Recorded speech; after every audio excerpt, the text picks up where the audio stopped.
New Jersey Capitol Report is pleased and honored to be joined by Senator Nia Gill, who's a Democrat representing the 34th Legislative District, and Senator Bob Singer from the 30th Legislative District, a Republican. I just want to be clear, Senator Gill, your district is where? Montclair, East Orange, Glen Ridge, West Patterson, Woodland Park, it's now called, and Clifton. That's my present district. Oh, was there a redistricting? Yes, I'm it sorry. was. Senator, your district. Well, my present district is really 4 counties: Ocean, Monmouth, Burlington, and Mercer. It goes all the way from Lakewood, the largest town in the district, right across almost to Trenton, with Burlington County having several towns in Monmouth. The new district, which I'll be running in, is much different. It's just 2 towns in Ocean and 11 in Monmouth. Lakewood being the largest town in Ocean, Monmouth County, and shore communities and everything else like that. Real quick, the redistricting, was it fair? It's troubling. I was put together in a district with a fellow senator, Senator Sean Keane, Right. and I lost my assembly people, which I've served with for 15, 16 years. My district changed drastically. I'm now a shore legislator. I'm positive about the district. It's a great district, and I'll be running with Sean Keane for the assembly and Dave Rybel. But I think there could have been a little better map for all of us in New Jersey. Democratic Chairman John Wisniewski was with us on another Capitol Reporter, said, you know what? The map reflects the voters' will in the state of New Jersey, and it leans Democratic. Is that a fair assessment, Senator? I think the issue is fairness is a value judgment. Was it legal? And was it constitutional? Because we could have different interpretations of what is fair, but there is a legal standard and a constitutional mandate as to what is legal and what is constitutional. And so I think that is the focus of at least my analysis of the constitutional And mandate. Senator Singer, you wouldn't doubt that the process was legal and constitutional. Oh, absolutely. The process was, Okay. Look, it's winner take all, and Right.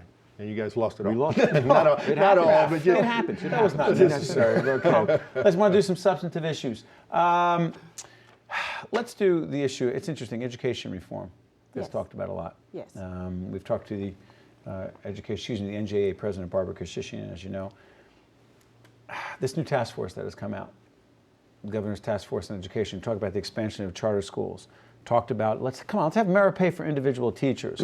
Let's deal with tenure finally. Let's do a whole range of things having to do with standardized tests. Your overall gut reaction one day after it's come out, Senator? Well, this isn't my gut reaction, but it certainly is my intellectual reaction. Well, thank you for clarifying. You're welcome Counselor. very much, because my gut reaction may some of not us be think appropriate about for the TV. But I think going forward with respect to charter schools, there is a duality. One, in the charter schools, a principal or administrator of a charter school can make $200,000 and have 300 kids to oversee. However, the governor, by gubernatorial fiat, said for a superintendent who has 10,000 kids and administrators can only receive $175,000. So that there are those inequities.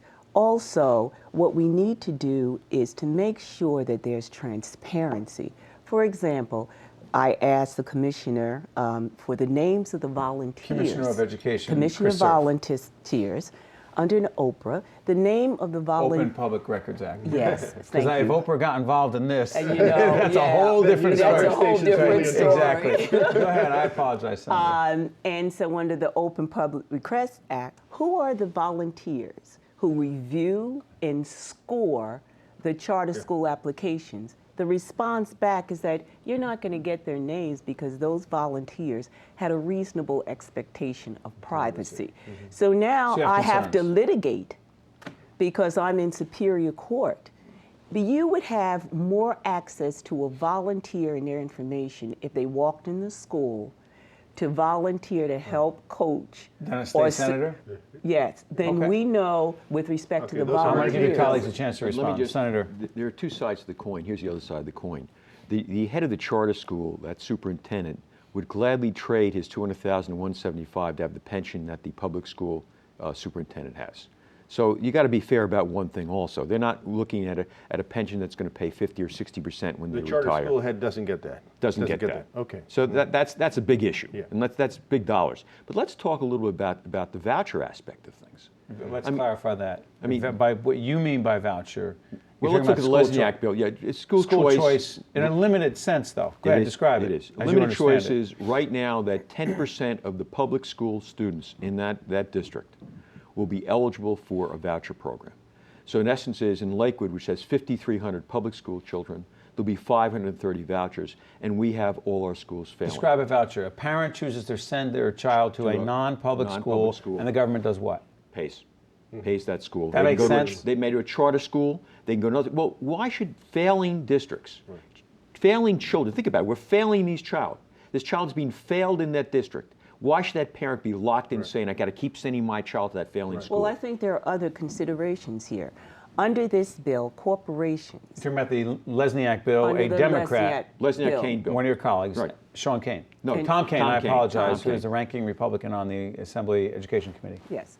Under this bill, corporations would not have to pay corporate taxes because they would be able to divert the money to the scholarship. Sure, it's a tax, That it's a tax would- write-off. It's a We tax understand. write-off, and they say it will cost $1 billion. Okay, but on the and merits- if you take that tax write-off and you apply it to other tax write-offs that they can get in addition to this, you can have corporations making over $1 million Okay, and but paying Senator, if I- $1,500 Senator, if I could in just interrupt. taxes.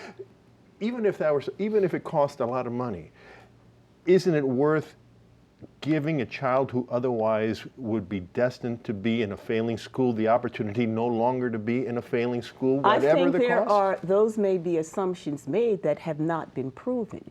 And if the money would go to the general fund, for you then to be able to upgrade or supplement in order to have the quality of education, because I maintain that, and we talked about it, Right. in these districts, the home life of some of the children are so complicated that when you come to school, you're not able to learn. So all those things they talked about wraparound and having other services. So I say that the $1 billion that you would divert from the public coffers could better be utilized Yeah, but In other in words, strengthening clarify one thing. all Okay, this is the public- last question. public and charter we- schools. we're going to move on to other It's not $1 billion subjects. to start. It's in 11 districts to start. It's not even close to that. Okay. But think about one thing. 20 seconds on this.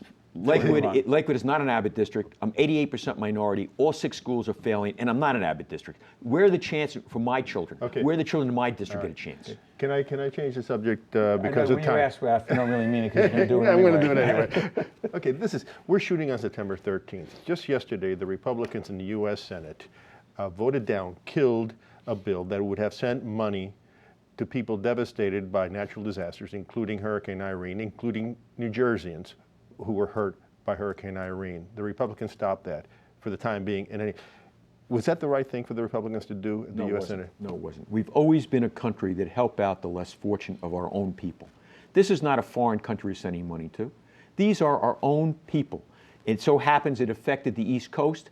When it happened in New Orleans, no one said boo about it. We met the challenge there. We have people in my district who've lost their homes. We have people in your district Yes. that have houses that have fallen into the river. I mean, this is critical. So what's up with your Republican colleagues in Congress, including Eric Cantor, if I'm not mistaken? Congressman Cantor was a ranking member, if you will, on the Congressional, the House Budget Committee, who said, you know, we It's the can't majority leader. Yeah, majority leader. He said, we can't be sending money to New Jersey and other places for hurricane relief until we figure out where that money's coming from. And your own governor, Governor Christie, said, are you nuts? Well, first we of all- can't wait. What's wrong with Republicans in Congress that they don't get that? Because it wasn't their district. Let a Republican stand up whose district got hurt by that hurricane or is in a flood and say, my constituents don't deserve the money. Is this move going to hurt you and your fellow Republicans here in the state?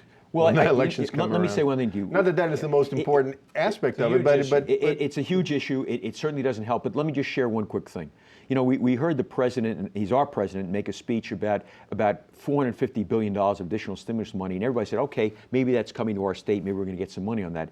Then we turned out and found out just today or yesterday Right. that most of it's coming from not allowing the deduction of your mortgage interest on your federal tax return. Who's paying for that? You, me, and everyone else about that. So people don't have trust in government.